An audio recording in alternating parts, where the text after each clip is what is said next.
మాజీ మంత్రివర్యులు డొక్కా మాణిక్యవరప్రసాద్ గారి మీద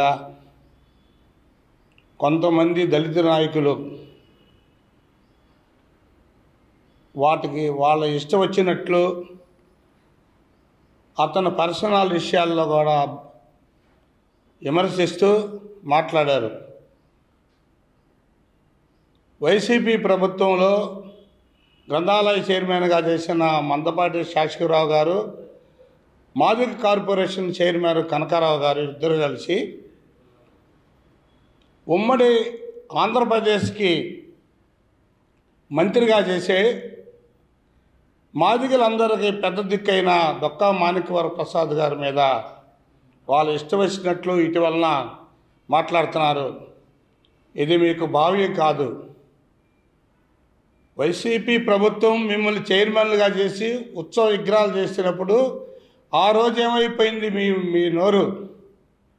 డొక్కా మాణిక్యవరప్రసాద్ గారు ఆ రోజు వైసీపీ ప్రభుత్వంలో ఉండి కూడా ప్రభుత్వాన్ని ప్రశ్నించాడు. దళిత జాతులకి ప్రత్యేకమైన బడ్జెట్ కేటాయించమని జగన్మోహన్ రెడ్డి గారు అడిగాడు. అలాగే వైసీపీ పెద్దల్ని ఆనాడే నిలదీశాడు. ఇవాళ కొత్తగా నిలదీయడం కాదు, ఆనాడే ఆయన ప్రశ్నించాడు. అలాగే ఆయన పార్టీలు మారుతాడు, ఇష్టం వచ్చినట్లు చేస్తాడు, స్థిరత్వం లేని మాటలు మాట్లాడుతున్నాడు అన్నాడు మందపాటి శాసకరావు గారు. ఒకసారి మీరు వెనక్కి తిరిగి చూడండి. గురిగింజ తన వెనకమాల నలుపు తెలియకుండా ఎట్లా ఉండిద్దో మీరు మాట్లాడే మాటల్లో కూడా అలాగే ఉన్నాయని ప్రజలకు తెలియజేస్తున్నాను.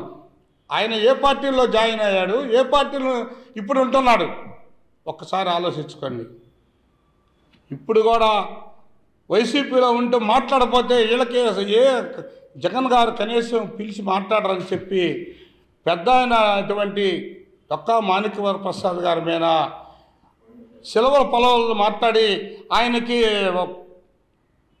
స్థిరత్వం లేదు, అది లేదని చెప్పని మాట్లాడుతున్నారు. ఆయన మాట్లాడేదే అక్షరాల నిజం. వైసీపీ ప్రభుత్వం దళితులలో నా సొంత భాగస్వాములని చెప్పుకొని దళితులు కనీసం 3 కార్పొరేషన్లు ఏర్పాటు చేసి ఒక్క సింగల్ ఎనపి ఇచ్చిందా? 5 సంవత్సరాలుగా వైసీపీ ప్రభుత్వంలో మేము అడుగుతున్నాం. ఆనాడు ఏమైంది మీ నోరులో? మిస్టర్ మందపాటి, మిస్టర్ కనకారావు, ఒక్కసారి ఆలోచించు. ఆనాడే ఈ జాతికి జరుగుతున్న అన్యాయాన్ని ప్రశ్నించాడు. అది తప్ప మీరు మాత్రం ఏం చేశారు? ఈ చైర్మన్లుగా ఉండి ఏం సాధించుకొచ్చారు నీ జాతికి?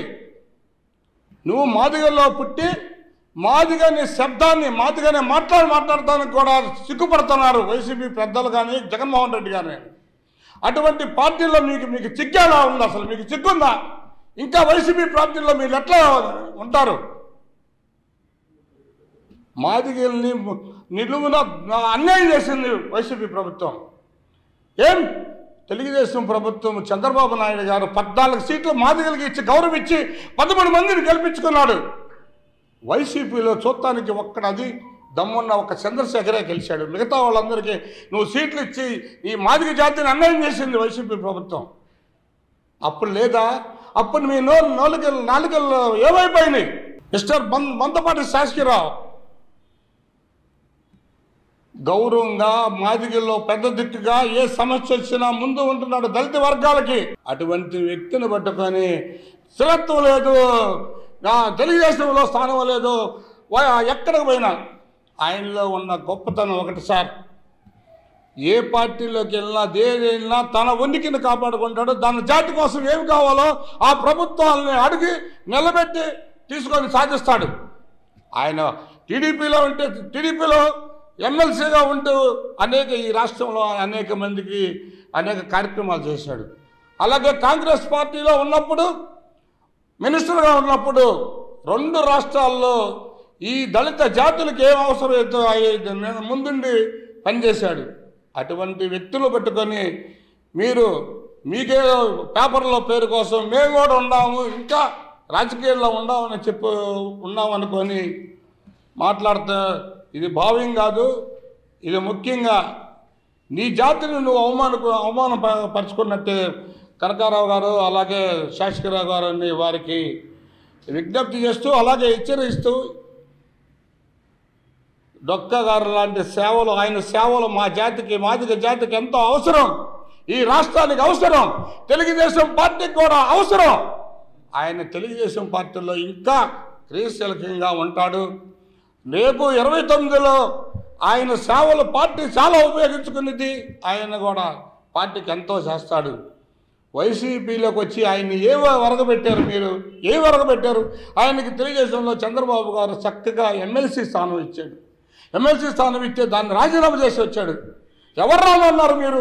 ఎవరు రామన్నారు వైసీపీలోకి అని చెప్పి అంటారు. ఆ రోజు రామంటేనే వచ్చారు. లేకపోతే మీరు తెచ్చుకోకపోతే ఎమ్మెల్సీగా రాజీనామా చేసి వచ్చావరా? వైసీపీ పెద్దలు అడుగు, మీ నాయకులను అడగండి. మీరు మీ నాయకులు అడిగితే ఆయన ఏంటో తెలిసింది మీకు. ఆయన సేవలు అవసరం, ఆయన పార్టీకి అవసరమే. మీరు ఆ రోజు పార్టీలో తీసుకున్నారు. ఆయన ఎమ్మెల్సీ పదవి రాజీనామా చేయించారు. చేసిన పెద్దవాళ్ళు ఆ పదవి రాజీనామా చేస్తే ఆయన అవమానించారు. ఎమ్మెల్సీ ఇస్తున్నారు, ఎమ్మెల్సీ ఇవ్వలేదు. ఎమ్మెల్యే ఇస్తున్నారు, ఎమ్మెల్యే ఇవ్వలేదు. ఎంపీ ఇస్తామని రాష్ట్ర దాకా ఉంచి ఆయన మీ ఆయన తడి గొంతు కోసేశారు మీరు. ఆయన మాట్లాడితే తప్పుందా? దళితులకు వైసీపీలో ఏమి స్థానం ఉంది? పేరుకి మేము దళితుల పార్టీ అని చెప్పుకుంటున్నారు, కానీ ఏముంది దళితులకి దాంట్లో? అలంకారం ఇవాళ అనిత గారు హోమ్ మినిస్టర్ చేస్తుందంటే పవర్ఫుల్గా చేస్తుంది. ఆనాడు హోమ్ మినిస్టర్ ఇచ్చారు మీరు. వైసీపీ ప్రభుత్వంలో హోమ్ మినిస్టర్ ఇచ్చారు. ఏమైనా ఉపయోగపడిందా? కనీసం ఒక్క హోమ్ గార్డును ట్రాన్స్ఫర్ చేయడానికి అవకాశం ఇచ్చారా ఈ వైసీపీ పెద్దలు కానీ వైసీపీ నాయకులు కానీ? ఇంకా నా చిక్కు తెలుసుకోండి. ఈ రాష్ట్రంలో రేపు రాబోయే కాలంలో ఏబిసిడి వర్గీకరణ గౌరవ ముఖ్యమంత్రి చంద్రబాబు గారు చేయబోతున్నాడు. అందరికీ సమన్వయం చేయబోతున్నాడు. మీరందరూ వైసీపీని వీడి తెలుగుదేశంకి వచ్చి మన హక్కులు మనం కాపాడుకుందాం. మనకు రావాల్సిన వనరులు కాపాడుకుందాం. ఇప్పటికే ఎస్సీ మాదిగ కార్పొరేషన్కి అలా మాల కార్పొరేషన్కి ఫండ్ అరేంజ్మెంట్ చేశారు. అది ప్రాసెస్లో ఉంది. దాదాపు మన జాతి అభివృద్ధి కోసం చంద్రబాబు గారు చాలా ఉపయోగపడుతున్నారు. ఒకసారి ఆలోచించి చివరిగా నేను చెప్పేది ఏంటంటే, ముఖ్యంగా మాదిగలు వైసీపీని వీడి రావాలి. వైసీపీలో మాదిగల స్థానం జీరోనే. అసలు మాదిగ అనే శబ్దం పలకటానికి కూడా సిగ్గుపడుతున్నారు వాళ్ళు. అటువంటి పార్టీలో మనం ఇంకా ఉండాలా? మీరు వాళ్ళకి వత్తాసు పలకాలా? వాళ్ళకి భజన చేయాలా మీరు? మందపాటి మిస్టర్ కనకారావు గారు, ఇకనైనా మేలుకొని మీలాంటి వాళ్ళు కాదు ఎవరైనా మేలుకొని మాజీ జాతి అభివృద్ధి కావాలి. మాజీ యొక్క ఉన్నతి టీడీపీ ప్రభుత్వంలోనే ఉంది.